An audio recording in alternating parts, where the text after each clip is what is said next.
यहाँ पर आचार्य कुंद कुंद देव स्वामी महाराज का आध्यात्मिक 11 ग्रंथों का निचोड़ हम सबको सुनने और समझने को मौका मिलेगा। प्रतिदिन चातुर्मास में एक ग्रंथ है, इसमें साधु के स्वरूप के आनंद की व्याख्या की गई है। अजित भैया, किसके आनंद की? साधु के स्वरूप की आनंद की चर्चा है। आप रसगुल्ला खाते हो तो आप कहते हो वाह मजा आ गया। अच्छे कपड़े पहनते हो अशोक जी तो क्या बोलते हो? बहुत अच्छा लगा, मजा आ गया। अच्छी शादी ब्याह में बैंड बाजा अच्छा लगा, बढ़िया डेकोरेशन लगा तो आप क्या कहते हो? मजा आ गया। लेकिन साधु जब कोई चीज को करके आता है तो मजा नहीं कहता, वो कहता है आनंद आ गया है। क्या कहता है वो? मजा क्या कहेगा? वो क्या कहेगा प्रशांत भाई? मजा क्या कहेगा? उसने जितना मजा लेना था उसने अनादि से लेकर आ चुका, अब तो स्वरूप का आनंद लेगा। क्या लेगा रूप कुमार जी? स्वरूप का आनंद। और उसी आनंद की चर्चा आज हमने की है। तो आचार्य यहां कहते हैं मति शुद्ध ज्ञान सिद्धांत अपेक्षा से परोक्ष होने पर भी अध्यात्म अपेक्षा से प्रत्यक्ष है। क्या कह रहे हैं आचार्य भगवान? जो मति ज्ञान है ये कौन सा ज्ञान है? आचार्य कह रहे हैं अपेक्षा लगाएंगे सिद्धांत की तो परोक्ष है, पर रहता कैसा है? प्रत्यक्ष। भाई मुझे कुछ दिख रहा है, मैं बोल रहा हूं, दिख रहा है तभी तो बोल रहा हूं, तो प्रत्यक्ष है, परोक्ष नहीं है। लेकिन सिद्धांत की अपेक्षा से अगर देखा जाए तो ये प्रत्यक्ष नहीं परोक्ष ज्ञान है। कैसा ज्ञान है? प्रत्यक्ष का मतलब दिखना, परोक्ष का मतलब बैक। जैसे फोटो है, गुरुजी नहीं है लेकिन फोटो को हम परोक्ष नमस्तु कर रहे हैं तो परोक्ष उनको नमस्तु हो गई। एक बहुत अच्छी बात आपसे कह रहे हैं, कहें कि नहीं कहें? नहीं भी कहोगे तो कहेंगे तो जरूर। अब सुनिए, दीपावली आ रही है। क्या आने वाली है? स्वाभाविक है आप फोटो लगाएंगे घर पर, दीपक जलाएंगे घर पर, अपनी जो भी क्रिया है वो करेंगे। ठीक है ना? समझ गए कि नहीं समझे? बहुत अच्छी बात है। अब जब फोटो लगाएंगे तो नमस्कार भी करेंगे। किसको? बोलो ना, फोटो को। पर आचार्य भगवान यहां कह रहे हैं आपने फोटो को नमस्कार कर दिया राजकुमार गुड्डू तो मिथ्यात्व में जाओगे। अनिल जी बताइए कहां जाओगे? क्यों जाओगे? फोटो पूजनी नहीं है, चित्र पूजनी नहीं है, चारित्र पूजनी है। क्या कहा मैंने? बताइए। अगर ये फोटो लगी है और तुम इनको नमस्कार कर रहे हो तो मिथ्यात्व का दोष लगेगा। मैं नमस्कार करूंगा तो मुझे नहीं लगेगा।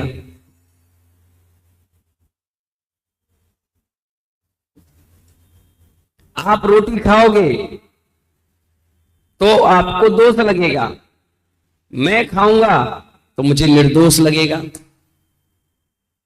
अब आप सोचिए, शेर है, शेर नहीं, दांत वही है, उसी दांत से अपने बच्चों को पकड़ लेती है, एक खरोच नहीं आती, और उसी दांत से तुम्हें पकड़ ले तो तुम्हारी जान चली जाती है।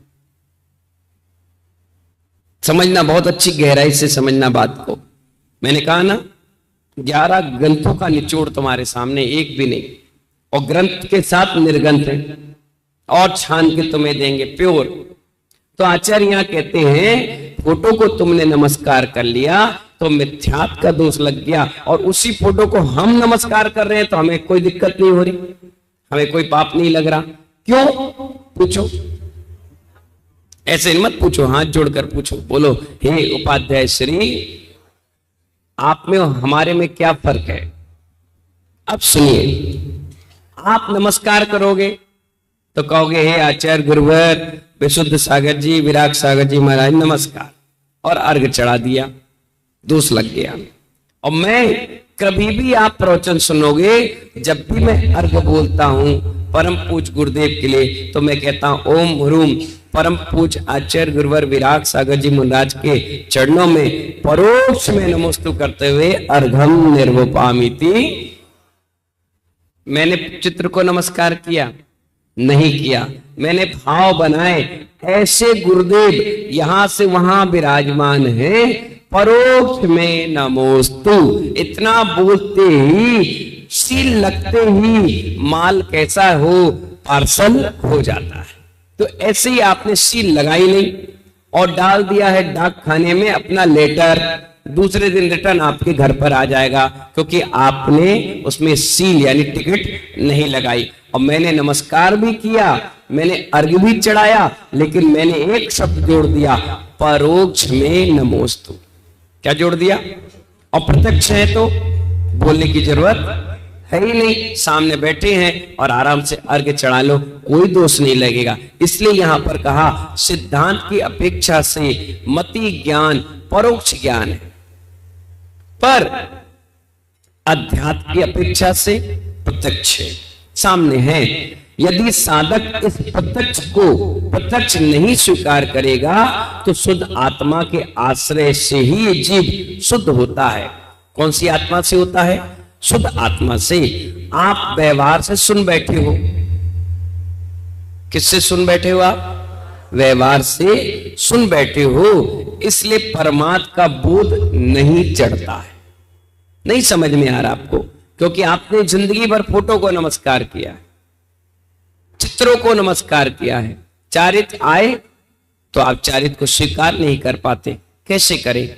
ये भी तो हमारे जैसे ही थे, हमारे बीच से ही बन करके आए, हमें नहीं, हम तो फोटो को करेंगे। तो आचार्य यही कहते हैं, मैं स्पष्ट भाषा में कहूं तो विषय अभी चल रहा है, श्रवण के भीतर का विषय अभी प्रविष्ट होता ही नहीं है, तो उसका मोक्ष मार्ग प्रविष्ट भी नहीं हो पाएगा। जब तक आप विषय को नहीं समझेंगे, जब तक आपका प्रवेश आध्यात्मिक ग्रंथ में हो ही नहीं सकता। आचार्य कहते हैं, जब तू स्वरूप में लीन होगा तब तक अनुयुक्त हो जाएंगे। क्या हो जाएंगे? अभी युक्त है, फिर अनुयुक्त हो जाएंगे। जब हम स्वरूप में आ जाएंगे तो हम नहीं रहेंगे, हम शुद्ध त्रिकालिक आत्मा बन जाएंगे, हम रहेंगे ही नहीं। आप कितने कहो मैं अजीत, शरीर अजीत है, आत्मा अजीत नहीं है। मैं अशोक, अरे तुम कौन से अशोक?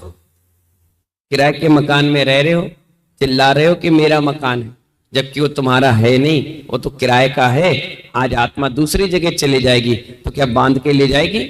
नहीं ले जाएगी। आचार्य कहते हैं, लेकिन अभी जब तक उस स्तर तक नहीं पहुंचे हो, यदि तुम इतने गहरे में तत्व निर्णय नहीं कर पाए तो हे मित्र, हर आवश्यक क्रियाओं के वजन को ढोता रहेगा, लेकिन तुझे पता नहीं रहेगा कि इसके अलावा भी भीतर का मुनिपन अभी तुमने आनंद ही नहीं ले पाया। आचार्य इतनी गहराई की बातें यहां बता रहे हैं कि क्रियाएं जो हैं उसको ढोते ढोते तुम उसी क्रिया को अध्यात्म समझ रहे हो, जबकि वो अध्यात्म का एक छोर भी नहीं है, एक टुकड़ा भी नहीं है। अध्यात्म तो अध्यात्म है, उसमें इतना गहराई का तत्व निर्णय है, इतनी बड़ी आत्मा की चर्चा है कि वहां से वापस आना नामुमकिन है। लोग कहते तो बहुत अच्छे से कि मैं ध्यान करता हूं। मालूम है भगवान महावीर स्वामी को 12 साल लग गए ध्यान करने में। कितने साल लग गए? क्यों लगे? हम एक माला के 108 दाने पर मन लगाते हैं। क्यों लगाते हैं? कि हमारा माला में मन लग जाए। जब 108 के दाना में तुम्हारा मन नहीं लग रहा तो तुम अध्यात्म में कैसे उतर पाओगे?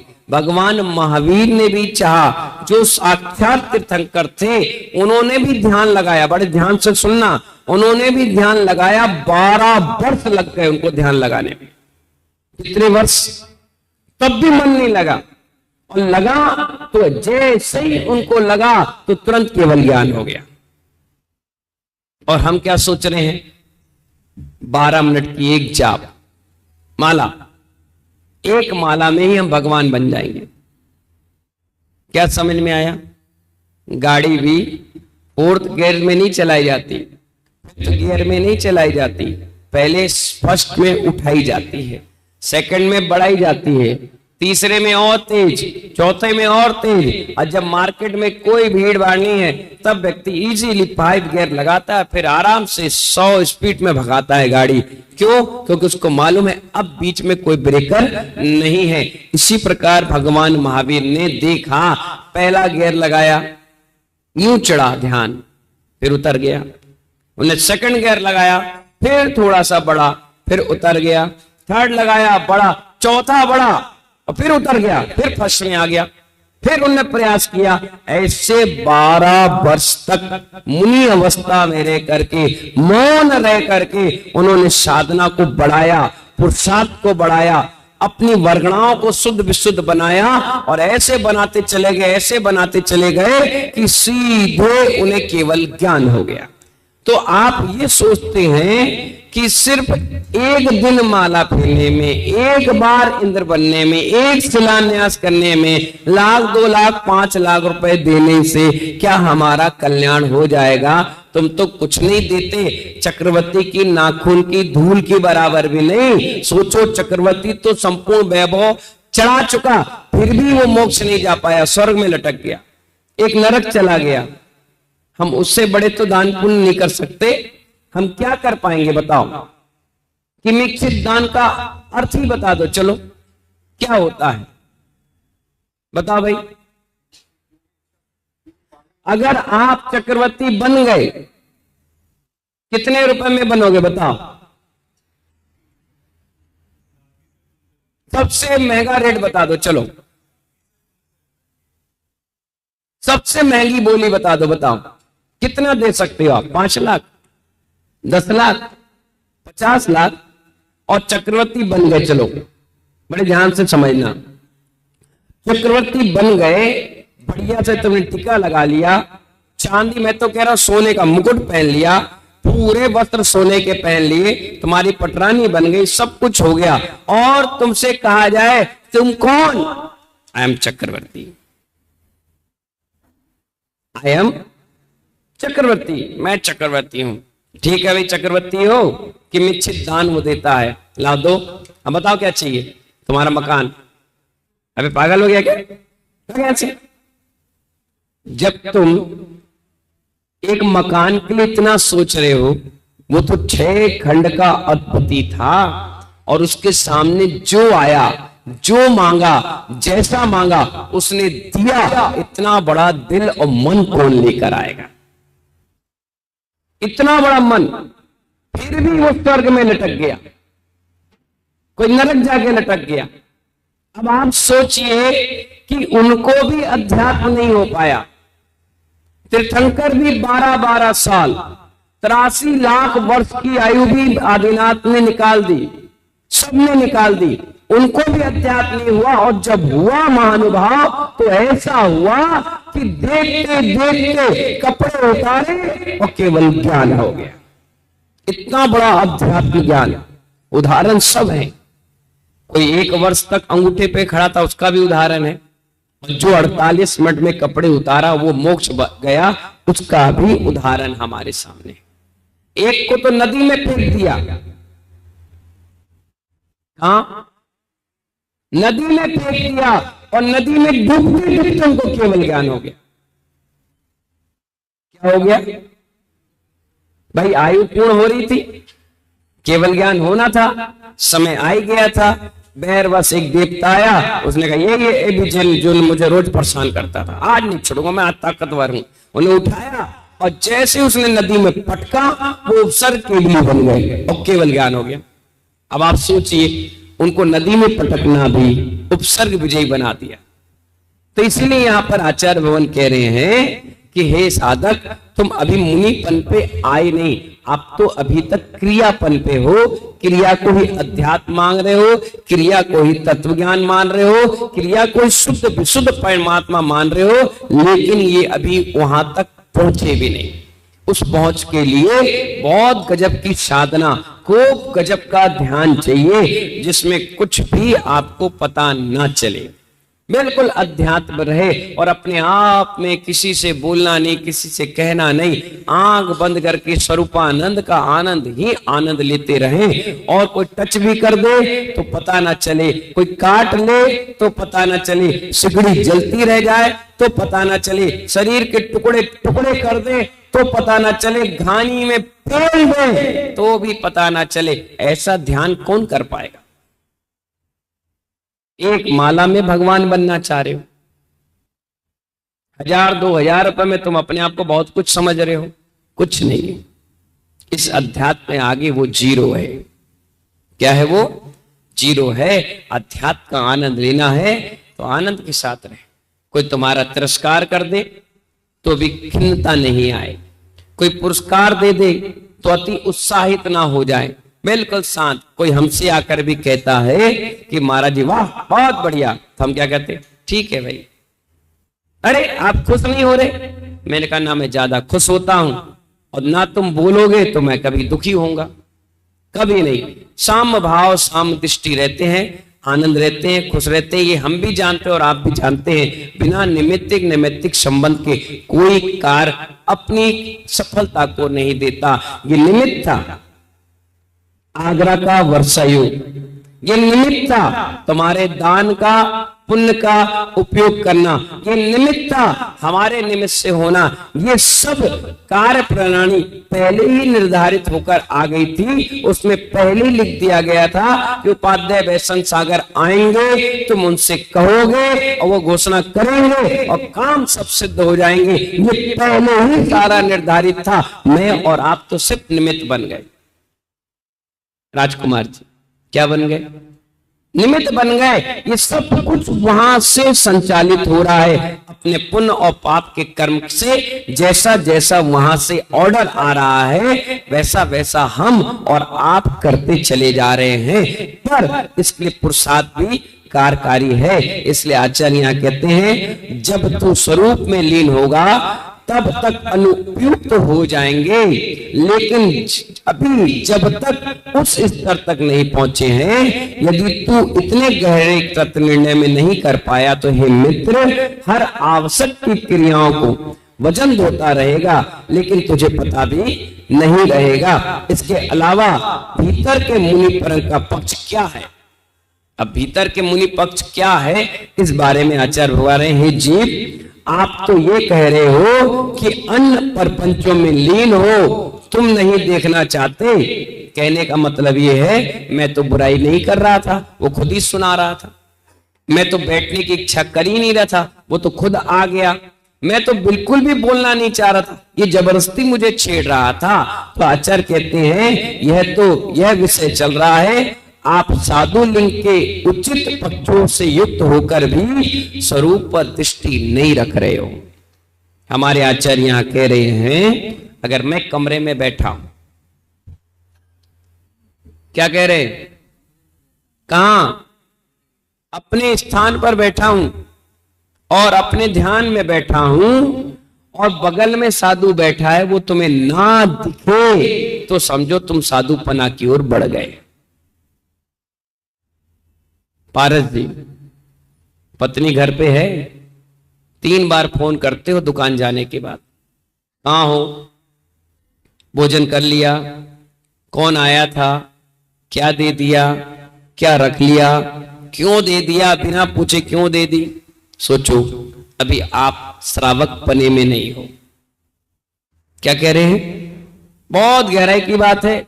आचार्य कहते हैं 2 साधु बैठे हो, न तुम उनसे कोई मतलब रखो न वो तुमसे कोई मतलब रखें, अपने आप में मस्त रहो। वो क्या कर रहे हैं तुम्हें कोई मतलब नहीं, तुम क्या कर रहे हो उन्हें कोई मतलब नहीं। जब ये मतलब के स्वार्थ के रिश्ते खत्म हो जाएंगे तभी जाकर के निस्वार्थ ज्ञान चालू होगा।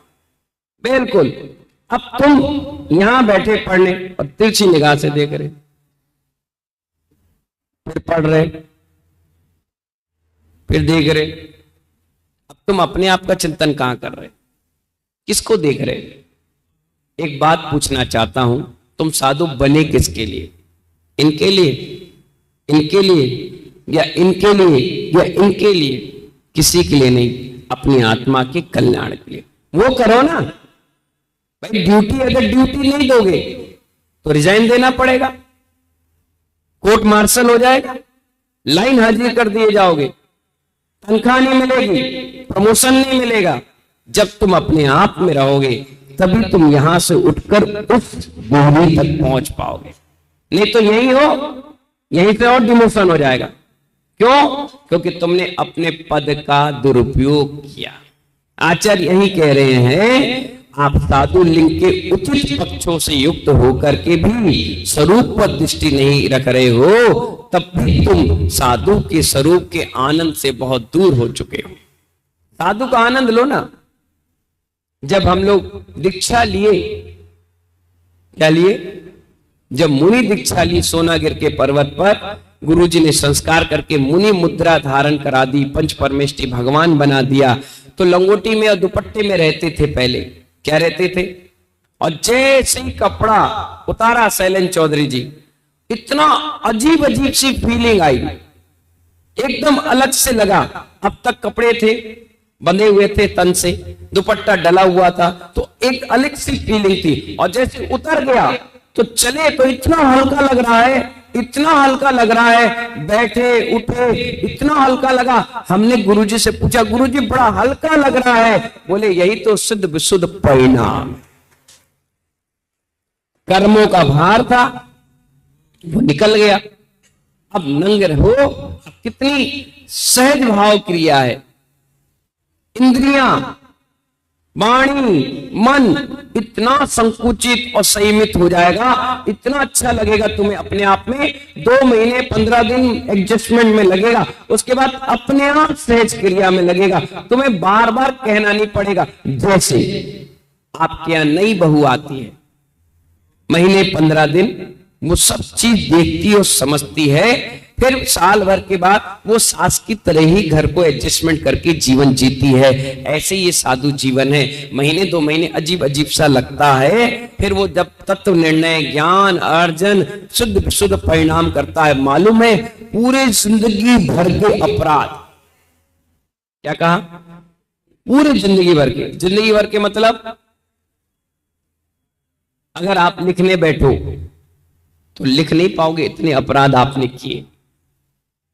स्याही खत्म, पेज खत्म और उम्र भी खत्म, ये ध्यान रखना। पूरी जिंदगी भर के ये इस भव के अपराध, और ऐसे भवो भवो के अपराध, यानी समझो 100 भव, एवरेज मान लीजिए 100 भव के अपराध सिर्फ एक बार सिर पर चढ़ा करके मुझे निगंबर मुनि बना दो कहने मात्र से धुंध करके छू हो जाते। इतना बड़ा पुण्य मिलता है इस मुनि मुद्रा को धारण करने का। ना जाने कितनी पीढ़ियां तर जाती हैं। स्वाभाविक है, अगर हम मुनि नहीं बनते तो जगदलपुर को कोई याद करता? हम मुनि नहीं बनते तो मां मीना देवी और ब्रजेश जी को कोई याद करता? हम मुनि नहीं बनते तो क्या छत्तीसगढ़ राज्य को कोई याद करता? हम मुनि नहीं बनते तो क्या आप हमें अर्घ पूजा पाठ करते? हम मुनि नहीं बनते तो कितने प्रेम से मेरे इस 2 शब्द को सुनते? एक चीज से दूसरी, दूसरे से तीसरी, तीसरी चौथी, ना जाने कितने भवों का मैं पुण्य लेकर आया होगा, तब जाकर के मैं मुनि दीक्षा ले पाया। और लेने के बाद 14 साल हो गए, मुनि कितने साल हो गए? 13-14 साल हो गए, और छुल्लक के मिला ले तो 23 साल से ज्यादा हमने इस पिच्छी को लेकर अपना जीवन जी लिया। और कभी कोई दिक्कत नहीं, कभी एक टाइम भोजन में कोई दिक्कत नहीं, नग्न रह करके विचरण करने में कोई दिक्कत नहीं, कभी नग्न रह करके सोने में कोई दिक्कत नहीं, खाने में दिक्कत नहीं, घूमने में दिक्कत नहीं, प्रवचन स्वाध्याय अपनी परिचर्या में कोई दिक्कत नहीं। अप्पा अपम्मी नो रहकर रहते हैं और आनंद जीवन का इस मूल स्वरूप का ले रहे। कभी कसाय भाव नहीं, कोई परेशानी नहीं, जितना था सब फ्री हो चुके। अब तो मुनि के बाद भी गुरुजी ने एक पद और प्रमोशन कर दिया, बोले जाओ पढ़ो पढ़ाओ बन जाओ उपाध्याय और उपाध्याय। अब इसके बाद और कौन सा पद बचा? आचार्य और सीधे भगवान। अब कोई पद है ही नहीं, आगे एक ही ब्रेकर है, वो पार होते ही सीधे भगवान। सोचिए कितना बड़ा पद इस पुण्य और प्रसाद से मिल गया। आचार्य यही तो कह रहे हैं, तब भी तुम साधु स्वरूप का आनंद से दूर हो गए, क्योंकि तुम अपने आप से दूसरों को चिंतन में और दूसरों को देखने में लग गए। हे जीव, यह योगी अनुमाता मात्र को स्वीकार नहीं कर पाते। अलिंगन ग्रहण में मैं अनुमाता मात्र नहीं हूं, मैं स्वसंदेवहन भी हूं। और संवेदन प्रत्यक्ष कैसा है? उस स्वसंदेवन प्रत्यक्ष में शुद्ध आत्मा का आश्रय लिया गया है। प्रश्न यह, क्रिया की जब शुद्ध है ही नहीं तो अशुद्ध का आश्रय कैसा? यहां पर प्रश्न कर रहे हैं आचार्य भगवान से कि जब शुद्ध है ही नहीं तो अशुद्ध का आश्रय कैसा? सारे प्रश्न करके लोग अपने आप को मुक्त कर लेते हैं। प्रश्न करके प्रश्नकर्ता को छोड़ देते हैं कि आप चिंतन में और गहराई में उतरे। आचार्य कहते हैं प्रत्यक्ष है ही नहीं तो शुद्ध आत्मा भी है ही नहीं, इसलिए ये सब व्यर्थ की बातें हैं। ऐसा बोलने वाले लोग जन्म तो ले चुके हैं, लेकिन ऐसे लोगों से रहना चाहिए आपको सावधान, जो तर्क की जगह कुतर्क करते हैं। प्रश्न लेकर आते हैं कि बताओ महाराज जी, मां ही बच्चे को जन्म क्यों देती है, पिता क्यों नहीं? अब इसका उत्तर क्या दें? खाना मुंह से क्यों खाते हैं और कहीं से क्यों नहीं? बताइए महाराज जी, मुनि ही बनने से मोक्ष है और कुछ बनने से नहीं?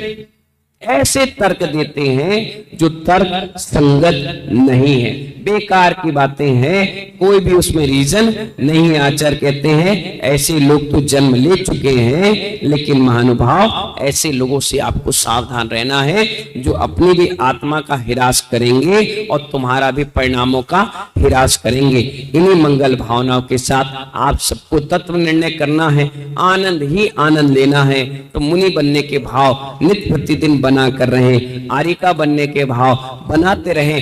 आजकल परसों जब कभी मां सरस्वती की कृपा, मां जिनवाणी की कृपा आप पर बरसेगी और किसी गुरु का सहारा आश्रय ले लेंगे, तो आपका भी तत्व निर्णय मजबूती का प्रत्यक्ष निर्णय बन जाएगा और वो आपको भगवान बनाने में कारकारी हो जाएगा। इसी मंगल भावना के साथ सभी को मंगल आशीर्वाद। जय बोले चिंतामणि पार्श्वनाथ भगवान।